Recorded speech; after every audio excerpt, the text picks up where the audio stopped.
অন্নপূর্ণা যোজনার ৩,০০০ টাকা এখনো ব্যাংক অ্যাকাউন্টে আসেনি? তাহলে এই ভিডিওটি শেষ পর্যন্ত দেখুন, কারণ অনেকেই ভাবছেন টাকা কি আটকে গেল নাকি আবেদন বাতিল হয়ে গেল।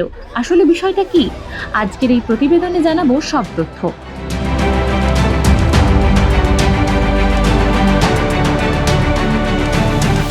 আগস্ট মাস শুরু হতেই বহু মহিলার ব্যাংক অ্যাকাউন্টে অন্নপূর্ণা যোজনার মাসিক ৩,০০০ টাকা জমা পড়তে শুরু করেছে।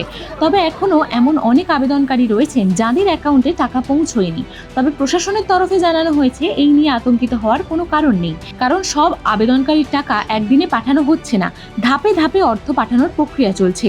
রাজ্য জুড়ে শুরু হয়ে গিয়েছে জোর কদমে ডাটা ভেরিফিকেশন বা তথ্য যাচাইয়ের কাজ। বিডিও অফিস থেকে শুরু করে পঞ্চায়েত কিংবা পুরসভা সর্বত্রই খতিয়ে দেখা হচ্ছে আবেদনকারীদের নথি। কেন দেরি হচ্ছে? অনেক আবেদন এখনো নথি যাচাই বা ভেরিফিকেশনের পর্যায়ে রয়েছে।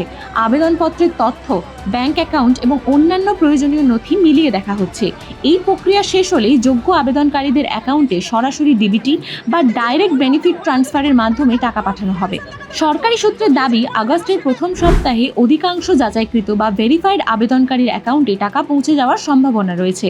অর্থাৎ যারা আগের কিস্তিগুলি পেয়েছেন তাদের অনেকেই এবারও একইভাবে তৃতীয় কিস্তির টাকা পেতে পারেন।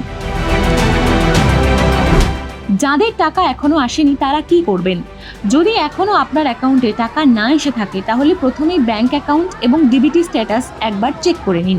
এছাড়াও নিজের আবেদনপত্রের বর্তমান স্ট্যাটাস নিয়মিত পরীক্ষা করুন। যদি আবেদন এখনো আন্ডার ভেরিফিকেশন দেখায় তাহলে বুঝে নিতে হবে নথি যাচাইয়ের কাজ চলছে।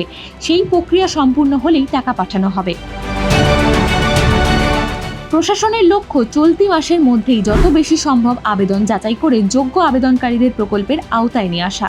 তাই যারা সম্প্রতি আবেদন করেছেন তাদের ক্ষেত্রেও কিছুটা সময় লাগতে পারে।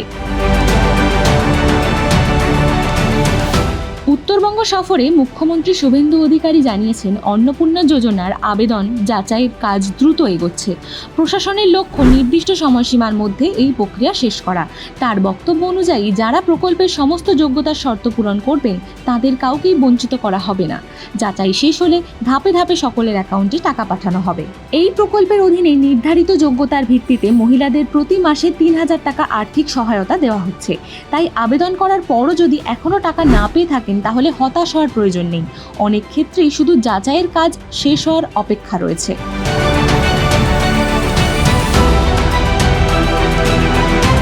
সবশেষে একটা গুরুত্বপূর্ণ কথা, সোশ্যাল মিডিয়ায় নানা ধরনের গুজব ছড়াচ্ছে, টাকা বন্ধ হয়ে গেছে, আবেদন বাতিল হয়েছে। এই ধরনের কোনো খবর বিশ্বাস করার আগে অবশ্যই সরকারি তথ্য যাচাই করুন। আপনার আবেদন যদি সঠিক থাকে এবং যাচাই সম্পূর্ণ হয় তাহলে নিয়ম মেনে টাকা ব্যাংক অ্যাকাউন্টে পাঠানো হবে। আপনি যদি এখনো টাকা না পেয়ে থাকেন তাহলে কমেন্ট করে লিখুন আপনার আবেদন কি এখনো আন্ডার ভেরিফিকেশন দেখাচ্ছে নাকি অন্য কোনো স্ট্যাটাস দেখাচ্ছে। Bureau report, Asianet news Bangla.